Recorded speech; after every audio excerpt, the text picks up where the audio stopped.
Good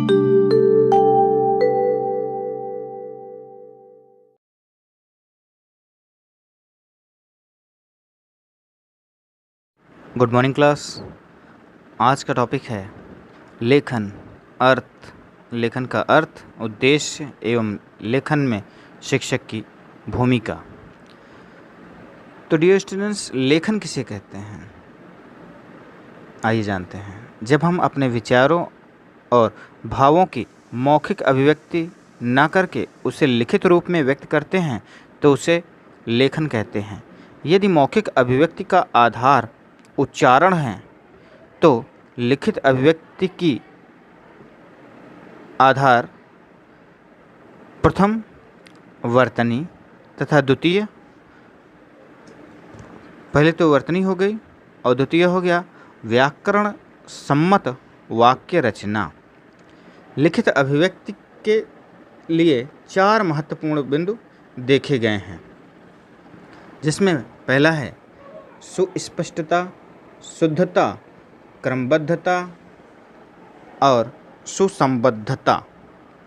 तो dear students, जैसा कि आपको पता है कि किसी भी लिखित, तो डियर स्टूडेंट्स यहाँ पर ध्यान देने वाली बात यह है कि जब हम अपने विचारों अथवा भावों को अभिव्यक्ति करते हैं लिखित रूप से तो उसे हम लेखन कहते हैं। यदि भाई लिखित अभिव्यक्ति के लिए 4 महत्वपूर्ण जो बिंदु आपको स्क्रीन पर दिखाई दिए जा रहे हैं। सुस्पष्टता, सुस्पष्टता का क्या तात्पर्य है? सुस्पष्टता का तात्पर्य यह है कि आप जो लिख रहे हैं, जो विषय वस्तु, जिस विषय वस्तु पर आप लिख रहे हैं वो सुस्पष्ट होना चाहिए। पढ़ने के लिए जो पाठक है आपके लिखित वस्तु को पढ़े और एक बार में समझ जाए कि आप क्या कहना चाहते हैं। दूसरा बिंदु शुद्धता होनी चाहिए।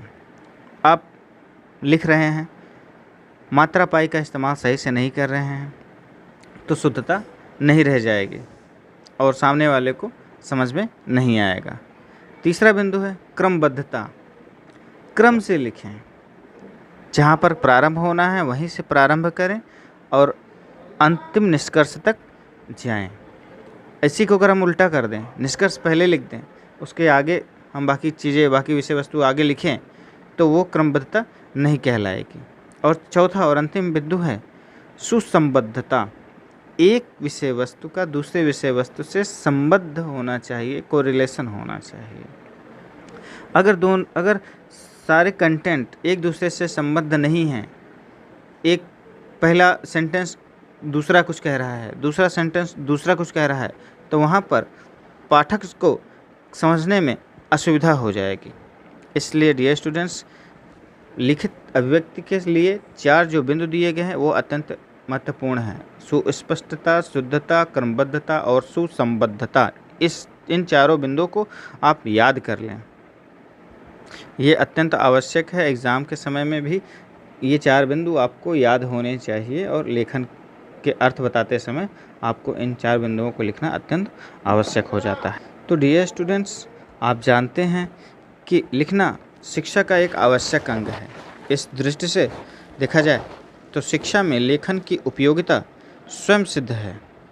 पढ़ना, लिखना, पहले पढ़ना सिखाया जाए या पहले लिखना सिखाया जाए, इस संबंध में अक्सर शिक्षा शास्त्रियों में मतभेद रहे हैं।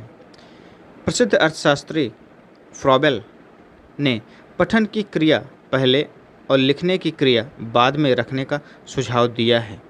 तो दूसरी ओर बाल मनोविज्ञान की पारखी श्रीमती मॉन्टेसरी, नाम सुना होगा आपने, मॉन्टेसरी ने लिखना सिखाने को पहले और तत्पश्चात पढ़ना सिखाने का समर्थन किया है। पढ़ने की क्रिया लिखने की क्रिया से सरल है। बालक भाषा पर मौखिक रूप से पहले अधिकार करता है। उसे यदि पहले प्रतीकों को पहचानने की कला आ जाती है तो लिखने में उसे सरलता हो सकती है। हिंदी का पढ़ा लिखा शब्द भी पढ़ने को प्रथम एवं लिखने को द्वितीय स्थान दे रहा है। इन दोनों मतभेदों से भिन्न एक तीसरी समाहारक मत भी हैं। इसे हम दोनों मतों का समन्वय कह सकते हैं। अधिकांशतः शिक्षा शास्त्री इसी विचार का समर्थन करते हैं कि पढ़ना और लिखना दोनों साथ साथ चलना चाहिए। तो डियर स्टूडेंट्स, आपका क्या मानना है? आपके हिसाब से क्या होना चाहिए? पहले लिखना सिखाना चाहिए कि पहले पढ़ना सिखाना चाहिए? आप अपने आंसर ज़रूर मैसेज करें कि पहले क्या सिखाना चाहिए छोटे बच्चों को, क्योंकि आप प्राथमिक स्तर पर बच्चों को पढ़ाएंगे तो आप पहले लिखना सिखाएंगे कि पहले पढ़ना सिखाएंगे। आपको ये भी पता होगा कि लिखना सिखाने का समर्थन महात्मा गांधी ने भी किया है। महात्मा गांधी का कहना था कि प्रत्येक वर्ण जो होते हैं वह एक चित्र मात्र होते हैं, इसलिए बच्चों को पहले चित्र बनाना सिखाएं, उसके बाद लिखना सिखाएं। लिखना सिखाने के बाद ही उन्हें पढ़ने सिखाने के लिए प्रेरित करना चाहिए। तो डियर स्टूडेंट्स, ये तो रहा लेखन। लेखन किसे कहते हैं? आपने जाना कि जब हम अपने विचारों तथा भावों को मौखिक अभिव्यक्ति के रूप में न प्रकट करके उसे लिखित रूप में प्रकट करते हैं तो उसे ही लेखन कहा जाता है। इसमें 4 बिंदु होते हैं: सुस्पष्टता, शुद्धता, क्रमबद्धता और सुसंबद्धता। ठीक है। देखते हैं लेखन के उद्देश्य क्या क्या हैं। आखिर किन किन उद्देश्यों को लेकर आप बच्चों को लेखन सिखाते हैं, लेखन कला का ज्ञान कराते हैं? पहला उद्देश्य पठित सामग्री का बोध और अर्थ भाव के साथ समझने की योग्यता विकसित करना। जय स्टूडेंट्स, आप बच्चों को जब लेखन कला सिखाते हैं तो उसमें आप यही दिखाते हैं कि जो पढ़ी हुई सामग्री है उसको पहले अर्थबोध करो, उसके भाव को समझें और उसके बाद वो लिखना प्रारंभ कर। दूसरा उद्देश्य है बच्चों की बातचीत को भाषाई कौशल अर्थात सुनना बोलना सिखाने के साधन के रूप में पहचानना, बच्चों में समझ के साथ पढ़ने और लिखने की दक्षता विकसित करना। और तीसरा उद्देश्य है बच्चों की भाषिक दक्षता को विकसित करने के लिए बातचीत, परिचर्चा, संवाद, वाद विवाद, कविता, पाठ आदि क्रियाकलापों के द्वारा बच्चों को लेखन कौशल सिखाने के प्रति प्रेरित करना। अगला बिंदु है बच्चों की भाषा संबंधी समस्याओं का चयन करके उसका निराकरण करना। ये उद्देश्य था। अगला उद्देश्य है कविता को उचित लय, गति, भाव के अनुसार पढ़ने की कुशलता विकसित करना। अगला उद्देश्य बच्चों को आड़ी तिरछी सीधी रेखाओं के अभ्यास के द्वारा लिखने के लिए तैयार करना। तो डियर स्टूडेंट्स, आपको पहले से ही पता है कि लेखन कौशल सिखाने से पहले आप बच्चों को चित्र बनाना सिखाते हैं बच्चों को, ताकि उनका हाथ जो होता है वो अभ्यस्त हो जाए, हाथ की मांसपेशियाँ जो होती हैं वो अभ्यस्त हो जाएं रेखाएं खींचने में। अगला उद्देश्य है लिखित अभिव्यक्ति की योग्यता विकसित करना। आप बच्चों के अंदर यह कॉन्फिडेंस पैदा करना चाहते हैं कि बच्चे स्वयं से लिखना प्रारंभ कर दें और अपने विचारों को लिखित रूप से प्रकट करने में सक्षम हो जाएं। अंतिम उद्देश्य है विराम चिन्हों का यथोचित प्रयोग करने की कुशलता विकसित करना। आप बच्चों को लेखन कौशल सिखा रहे हैं तो उस दौरान आप बच्चों को विराम चिन्हों के प्रयोग के बारे में भी बच्चों को साथ साथ बताते चलते हैं, जिससे बच्चे विराम चिन्हों का यथोचित प्रयोग, जहाँ पर प्रयोग करना है वहाँ पर वह आसानी से उसका प्रयोग कर लेते हैं। स्टूडेंट्स, एक बार फिर हम लेखन के उद्देश्य को दोहराते हैं। पहला उद्देश्य आपने देखा कि पठित सामग्री का बोध और अर्थ भाव को ग्रहण करते हुए उसको लिखने की योग्यता विकसित करना।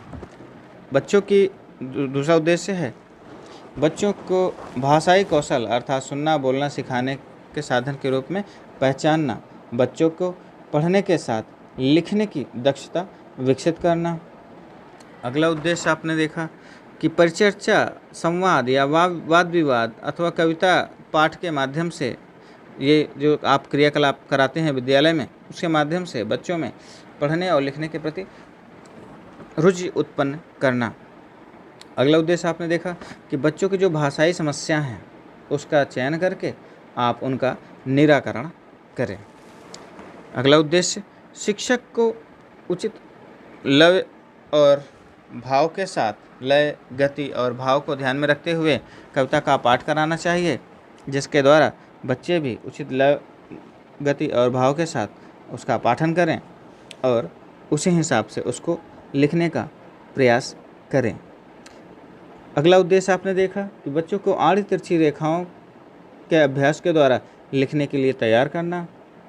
नेक्स्ट उद्देश्य आपने देखा कि लिखित अभिव्यक्ति की योग्यता विकसित करना, छात्रों के अंदर लिखित अभिव्यक्ति की योग्यता विकसित करना। आप बच्चों को कोई टास्क दे सकते हैं कि आप, हाँ डियर स्टूडेंट्स, आप मेले के बारे में लिखने, आप बच्चों से आप सवाल पूछ सकते हैं कि एक बच्चों, आपने कभी मेला देखा है, दशहरा देखा है?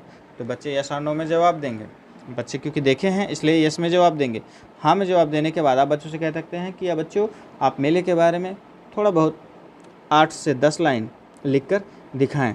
तो बच्चे अपने अपनी योग्यता के अनुसार लिखित रूप से अपने विचार प्रकट करेंगे। दूसरा और अंतिम उद्देश्य ये था कि विराम चिन्हों को यथोचित प्रयोग करने के लिए कुशल बनाना। आप बच्चों को लिखित कौशल सिखा रहे हैं, लेखन कौशल सिखा रहे हैं, तो उसमें विराम चिन्हों का अत्यधिक महत्व होता है, जिसके द्वारा बच्चे विराम चिन्हों का प्रयोग कहाँ कहाँ पर करना है यह सीख जाते हैं। डियर स्टूडेंट्स, अब देखना है कि लेखन में शिक्षक की महत्वपूर्ण भूमिका क्या होती है। आखिर क्या भूमिका होती है लेखन कला सिखाने में। पहला बिंदु है, अध्यापक बच्चों को लेखन के विभिन्न प्रकार के अवसर उपलब्ध कराएं। एक शिक्षक के रूप में आप बच्चों को जब लेखन कौशल करा रहे हैं तो उन्हें लेखन के लिए अवसर प्रदान करिए। जब बच्चों को लिखने का मौका नहीं मिलेगा तब तक वह, आप उनके लेखन कला को देख नहीं पाएंगे और समझ नहीं पाएंगे कि बच्चा सीख रहा है अथवा नहीं। इसलिए बच्चों को लिखने का अवसर अवश्य प्रदान करें। अगला बिंदु है, कक्षा में पर्याप्त मात्रा में चाक उपलब्ध कराएं और हरी पट्टी पर लिखने का खूब अभ्यास कराएं।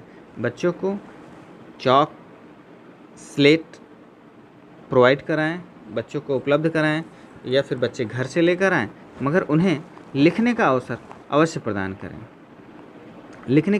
अगला बिंदु है, लिखने की तैयारी में सीधी, आड़ी, तिरछी, गोल, वक्र रेखा बनाने का अभ्यास कराएं, क्योंकि इन अभ्यासों के द्वारा ही उनके हाथ जो होते हैं वह रेखाओं को खींचने में सक्षम हो जाते हैं।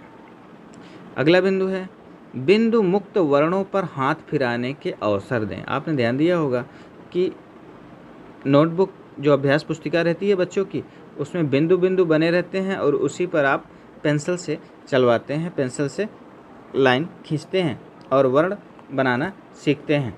तो अब आपको करना क्या है कि आप लेखन कला सिखा रहे हैं, लेखन कौशल सिखा रहे हैं, तो बिंदु मुक्त, जो बिंदु मुक्त हैं, जिनमें बिंदु नहीं बने हैं, खाली स्थान पर, ब्लैंक पेपर पर या ब्लैंक स्लेट पर, बिना किसी मार्गदर्शक के, बिना किसी सहायता के, उन्हें मुक्त रूप से वर्णों पर हाथ फिराने के लिए कहें। अगला, स्वयं की मदद से लेखन कार्य परीक्षण में बच्चों का सहयोग करें। बच्चों को आप छोड़ दें, बच्चे स्वयं से उसका आकलन करें कि हाँ मैंने सही लिखा है या गलत लिखा है। जब लिखी हुई विषय वस्तु से तुलना करते हैं बच्चे, तो देखते हैं स्वयं से यह परीक्षण कर लेते हैं कि कहाँ कहाँ पर गलतियाँ हो रही हैं। अगला बिंदु, वर्णों के बीच उचित अंतराल का ध्यान रखें। यदि बच्चा ऐसा नहीं कर रहा है तो उसे सही सही लिखने के लिए प्रेरित करें, क्योंकि जब बच्चा बीच में अंतराल अगर नहीं देगा तो दो शब्द जुड़कर एक शब्द बन जाएंगे, जिससे पढ़ने में समस्या होगी और स्पष्ट नहीं रहेगा। अगला बिंदु है, बच्चों को आपस में एक दूसरे को लिखित कार्य देखने को कहें। जब बच्चे आपस में लिखी हुई विषय वस्तु एक दूसरे से देखते हैं तो बच्चे तुलना करना प्रारंभ कर देते हैं कि हाँ मेरा अच्छा लिखा है कि तुम्हारा अच्छा लिखा है, मेरे में कितनी गलतियां हैं, तुम्हारे में कितनी गलतियां हैं। इस प्रकार से कह सकते हैं कि जब एक बच्चा दूसरे बच्चे की गलतियों को देखता है तो बच्चों के बीच में एक स्वस्थ प्रतिस्पर्धा प्रारंभ हो जाती है और बच्चे लिखने के लिए, ठीक ढंग से लिखने के लिए स्वतः प्रेरित होते हैं। तो डियर स्टूडेंट्स, बच्चों को स्वतः प्रेरित करना, सेल्फ मोटिवेशन अत्यंत आवश्यक है। जब तक बच्चे स्वयं से सेल्फ मोटिवेट नहीं होंगे तब तक बच्चे लिखने के लिए प्रेरित नहीं होंगे और आप ना उन्हें लिखा ही सकते हैं। इसलिए आपका कार्य ये है कि उन्हें मोटिवेट करें लिखने के लिए, पढ़ने के लिए, बच्चे जब तक स्वयं से लिखने पढ़ने के लिए प्रेरित नहीं होंगे तब तक उन्हें लेखन कौशल में दिक्कत होगी। डियर स्टूडेंट्स, परीक्षा में आपसे प्रश्न पूछे जाते हैं, पठन किसे कहते हैं, लेखन किसे कहते हैं। जहाँ पर किसे कहते हैं का प्रश्न पूछा जाए वहाँ पर उसके अर्थ को ही प्रकट किया जाता है। लेखन का अर्थ, पठन का अर्थ, लेखन के उद्देश्य, पठन के उद्देश्य, लेखन में शिक्षक की भूमिका क्या होती है। लेखन में जो 4 बिंदु आपको बताए गए हैं, सुस्पष्टता, संबद्धता, क्रमबद्धता और शुद्धता, इनको ध्यान में रखते हुए आप अपने प्रश्नों के उत्तर देंगे। तो डियर स्टूडेंट्स, इस वीडियो में आपने पढ़ा लेखन का अर्थ, उद्देश्य एवं लेखन में शिक्षक की भूमिका। अगले वीडियो के साथ हम पुनः उपस्थित होंगे। धन्यवाद।